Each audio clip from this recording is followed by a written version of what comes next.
ஸ்ரீமதே ராமானுஜாய நமக. தினம் ஒரு திவ்ய பிரபந்தம் தொடரிலே இன்றைக்கு 2277வது பகுதி. திருமங்கையாழ்வார் அருளிய பெரிய திருமடல் பிரபந்தத்தை அனுபவித்து வருகிறோம். அதிலே இன்று 31வது பகுதி. திவ்ய தேசங்களை எல்லாம் சொல்லி அந்த திவ்ய தேச எம்பெருமான்களை நேரில் பார்த்து நான் என் நிலையை அவர்களுக்கு அறிவிப்பேன், மடலூர்வேன், என்னை பாராமுகமாக இருந்த எம்பெருமானை குறை சொல்வேன் என்று சொல்லி இதுவரை திவ்ய தேசங்களை வரிசையாக சொல்லி வந்தார். அதிலே சென்ற பகுதியின் இறுதியிலே தன்னை மடலெடுக்க செய்த திவ்ய தேசத்தை சொன்ன பின்பு, திருநறையூரை சொன்ன பின்பு, வேறொரு திவ்ய தேசத்தை தொடாமல் தன் உறுதியை தெரிவிக்கிறார். மேலே அந்த திருநறையூரை கடைசியாக சொன்ன திவ்ய தேசம், அத்துடன் அதுதானே மடல் எடுக்க செய்தது தன்னை என்பதை சொல்கிறார் அந்த பாசுர வரிகள்.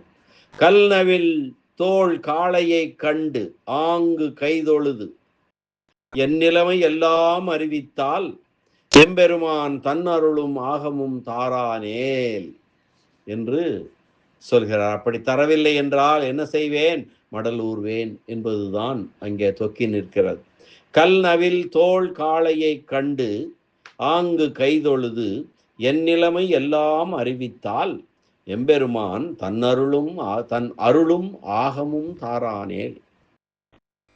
கல்நவில் தோள் காளையை, மலையொத்த தோள்களையுடைய காளை பருவத்தவனாகிய எம்பெருமானை, திருநறையூர் எம்பெருமானை கண்டு ஆங்கு கைதொழுது, அந்தந்த இடங்களிலே கண்டு சேவித்து என் நிலைமையெல்லாம் அறிவித்தால், என் மனநிலைகளை எல்லாம் விண்ணப்பம் செய்து கொண்டால், அது கேட்டு எம்பெருமான் தன்னருளும் ஆகவும் தாரானேல். எம்பெருமான் தன் திருவருளையும் திருமார்பையும் அடியேனுக்கு தந்து அருளாவிட்டால் நான் கண்டிப்பாக மடலேறுவேன் என்பதை சொல்கிறார்.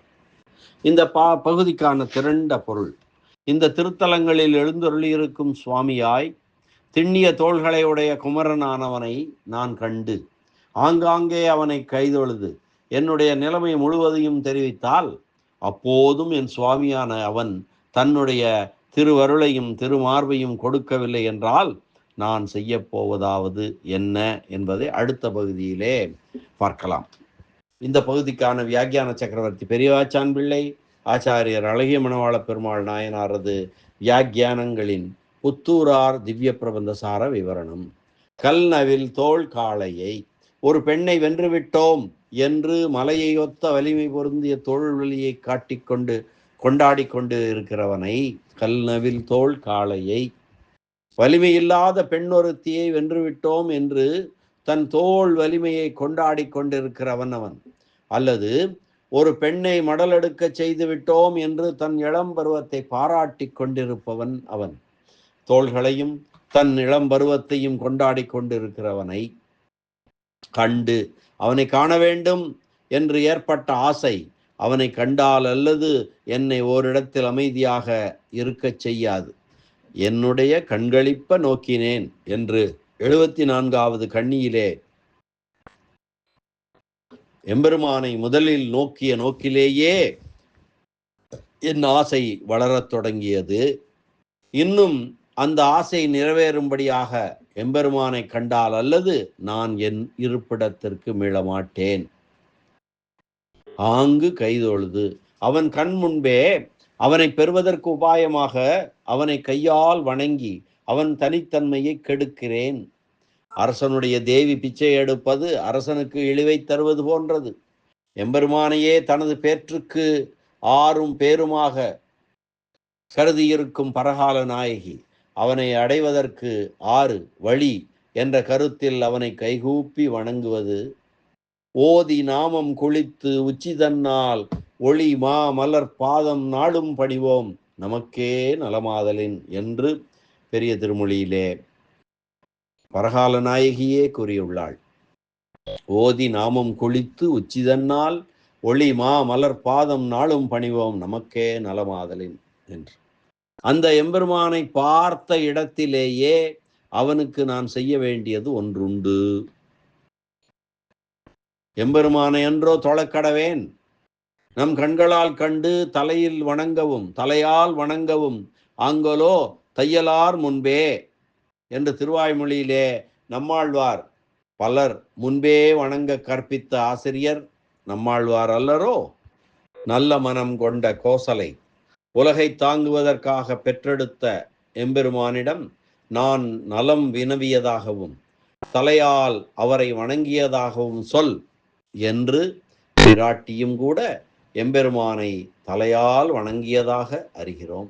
இது ராமாயணம் சுந்தரகாண்டத்திலே வருகிறது. அனுமனிடம் பிராட்டி சொல்வதாக அமைந்தது. என் நிலைமை எல்லாம் அறிவித்தால், நான் மடலெடுக்க துணிந்துவிட்ட செய்தியெல்லாம் அறிவித்தால், என்னுடைய பெண்மையையும் சிதறவிட்டு மடல் ஊறுதலை தவிர்க்க மாட்டேன் என்ற என் துணிவையும் நிலைமையெல்லாம் அறிவிக்கிறேன் என்கிறாள் பரகால நாயகி. பரகால நாயகியின் மடலெடுக்கும்படியானது வரையில் உள்ள அவரது எல்லா நிலைகளையும் இதற்கு வியாக்கியானம் அருளிய அழகிய மணவாள பெருமாள் நாயனார் மிக விரிவாக ஆழ்வாரது பெரிய திருமொழி பாசுரங்களில் அவரே கூறியுள்ள வாக்கியங்களை தொகுத்து கூறுகிறார். அவற்றை இப்போது பார்ப்போம். நோற்றேன் பல்பிறவி உன்னை காண்பதோர் ஆசையினால் என்று தாயே தந்தை என்றும் என்னும் திருமொழியில் ஆசைப்பட்ட செய்தியையும், ஆகிலும் ஆசை விடாளால் என்று தன் நிலைமையை தானே அறிவிக்க முடியாமல் நிலை தளர்ந்த போது தாயார்தம் பேச்சாகச் சொல்லும்படி அந்த ஆசை தொடர்ந்து வந்த நிலையையும், 3 என் சிந்தைக்கு இனியாய் புகுந்தாயை போகலொட்டேன் என்று எம்பெருமான் திருவடிகளை சிக்கன பிடித்து கொண்ட நிலையையும், அதற்கு அடுத்த திருமொழியான 26ஆம் திருமொழியில், பெரிய திருமொழியின் 26வது திருமொழியில் 3:6 திருவாலியிலே எம்பெருமானிடம் வண்டு முதலியவற்றை தூதுவிட்ட நிலையையும், ஆயர் மாதர் கொங்கை புல்கு செண்டன் என்று தன்னுடைய அன்பை நினைத்து பாசுரமிட்டு சொல்ல திட்டமிட்டு அது முடியாமல் மயங்கி திருப்பார்த்தன் பள்ளியிலே கொல்லையானாள் பரிசழிந்தாள் என்கின்ற நிலையை தாயார் எடுத்துரைக்கும்படியாக இருந்த என் நிலைமையையும், உம்மை காணும் ஆசை என்னும் கடலிலே விழுந்து என்கிறபடியே அயலாரும் ஏச இத்திரு இந்தளூரிலே ஆசை கடலிலே தான் வீழ்ந்த நிலையையும், வெறுவாதாள் என்ற திருமொழியிலே 5:5 திருமொழியிலே வாய்வெருவி வேங்கடமே வேங்கடமே என்றும், அடியேனை வேண்டுதியோ வேண்டாவோ என்றும், தாது ஆடு வனமலை தாரானோ என்று கதறி கோயில் வாசலிலே முறையிட்ட நிலையையும், சினவில் செங்கண் என்ற திருமொழியிலே திருநறையூரில் நான் கனா கண்ட நிலையையும், தந்தைகாலில் விலங்கு என்ற திருமொழியிலே என் ஐம்புலனும் எழிலும் கொண்டு பொன்னம் கலைகள் மெலிவெய்த எம்பெருமான் என்னை விட்டு போன நிலையையும், தந்தைகாலில் என்ற திருமொழியிலே என் ஐம்புலனும் எழிலும் கொண்டு பொன்னம் கலைகள் மெலிவெய்த எம்பெருமான் என்னை விட்டு போன நிலையையும், தெள்ளியீர் தேவர் என்ற திருமொழியிலே கண்ணபுரம் என்று பேசி உள்ளுருகி வாய் திறந்து நான் கதறிய நிலையையும், கரையெடுத்த என்ற திருமொழியிலே நான் எம்பெருமானிடம் வளைகளை இழந்த நிலையையும், தந்தைகாலில் என்ற திருமொழியிலே என் நெஞ்சம் எம்பெருமான் அணிந்த மாலையை பெற வேண்டும் என்ற ஆசையில் என்னை தனியே விட்டு தான் எம்பெருமானிடம் செல்ல நான் துணையாரும் இல்லை என்று வருந்த அப்பொழுது நாளிகை ஊழியை விட நீண்டதாக எனக்கு தோன்றிய நிலையையும், காவார் மடல் என்ற திருமொழியிலே புல்லாணி எம்பெருமான் பொய்கேட்டு இருந்து சிந்தை நோய் கொண்டு அம்துகிலும் இல்லாமல் எழில் நிறமும் சங்கும் இழந்து உறங்காதிருந்த நிலையையும், தவள இளம்பிறை என்ற திருமொழியிலே பெருந்தரையில் நான் படுத்து கிடந்த நிலையையும், மூவரில் முதல்வன் என்ற திருமொழியிலே திருமாலிருஞ்சோலைமலையில் எம்பெருமானை கூடுவதற்கு ஆசைப்பட்டு கிடைக்காமல் திருத்தாய் செம்போத்து என்ற திருமொழியில் எம்பெருமான் வருகைக்கு நான் சகுனம் பார்த்திருந்த நிலையையும் இப்போது இருக்கிற நிலையும் ஆக இந்த நிலைகள் 16 நிலைகள் எல்லாவற்றையும் சொல்லுகிறது. இவற்றை பார்க்கும்போது என் தனித்தன்மையை எனது ஸ்வரூபத்தை அழித்து கொண்டும் அவனை பெற வேண்டும்படி அல்லவோ எனக்கும் அவனுக்கும் உள்ள உறவு இருக்கிறது. எம்பெருமான் அவனாகவே என்னை நாடி வரும் வரையில் பொறுத்து கொண்டிருக்கலாம்படியாகவோ எனது நிலை இருக்கிறது என்று கேட்கிறாள்.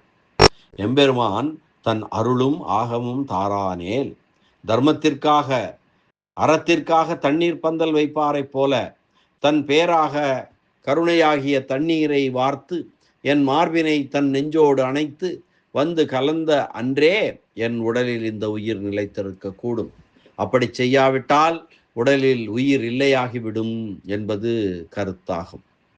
எம்பெருமான் தன் அருளும் ஆகமும் தாரானேல் தனக்கு கிட்டிய பயனாக கருதி என்னிடம் கருணை காட்டி தன் திருமேனியோடு காட்சியளித்து என்னை தழுவவில்லை என்றால், அப்படி தரவில்லையானால் என் செய்வேன் என்பதை அடுத்து சொல்ல இருக்கிறாள் பரகால நாயகி.